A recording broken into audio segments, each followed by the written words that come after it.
Her name is Beata Pozniak, and she was in the movie JFK as Marina Oswald.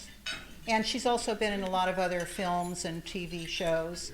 And she also was successful in having the U.S. Congress honor International Women's Day. She'll tell you about that. So she's going to talk to us about International Women's Day. Beata?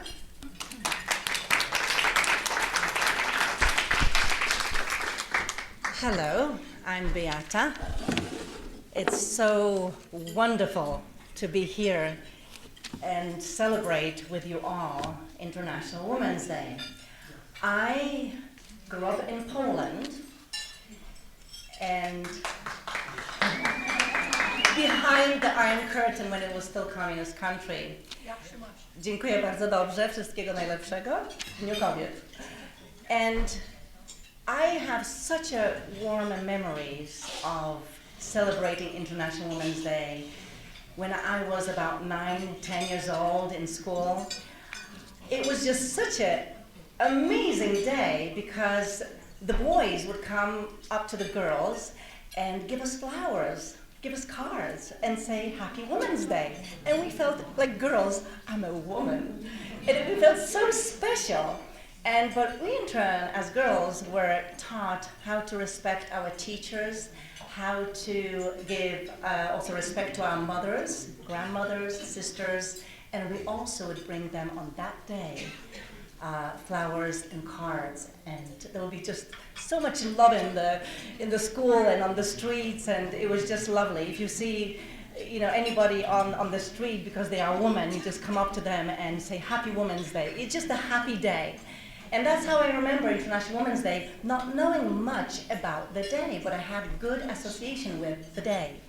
And then when I came back from school home, I would turn on the television. I could not wait to turn on the television because the headlines on the news would be how women would celebrate International Women's Day around the world. This is women in Australia, here in Finland, here in Sweden, Germany.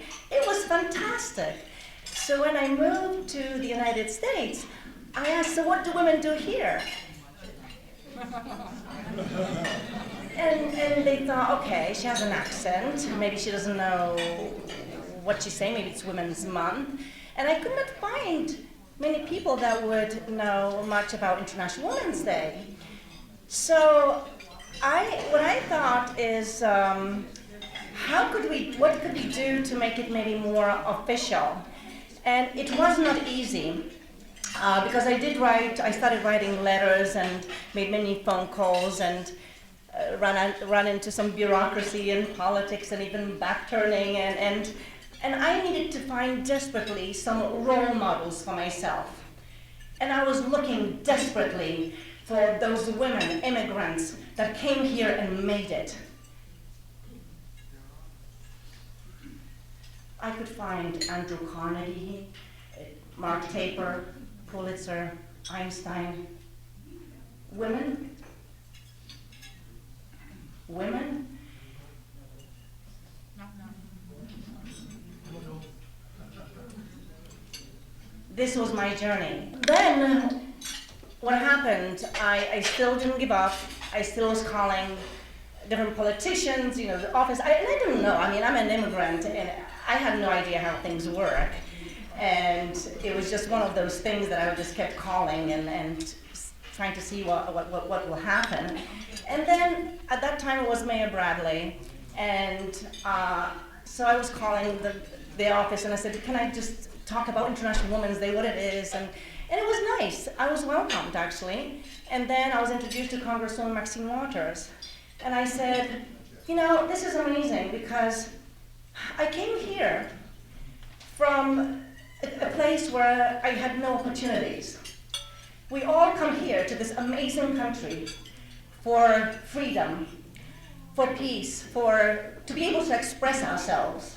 Today is a very special day for me because exactly 20 years ago, today,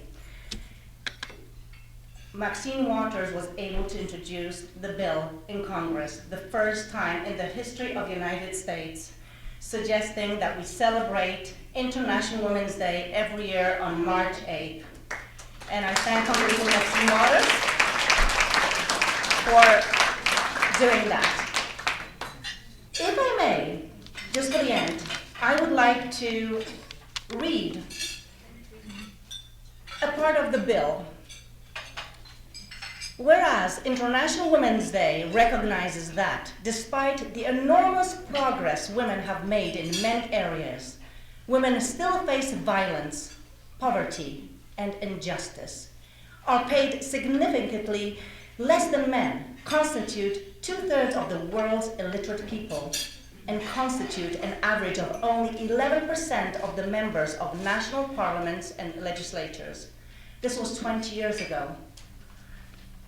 I don't think much changed, little bit, but not much. Our journey needs to still continue. I deeply believe that we still need Women's Day, a symbolic day for women to have a voice. And I just hope that one day we don't need to designate a Women's Day. There will be so much equality in the world that maybe we'll just have People's Day and we'll honor each other equally. There will be so much equality in the world and we just will recognize each other's achievements. So thank you so much and happy International Women's Day. Thank you. Thank you so much, Beata. That was wonderful. Happy Women's Day. Happy Women's Day.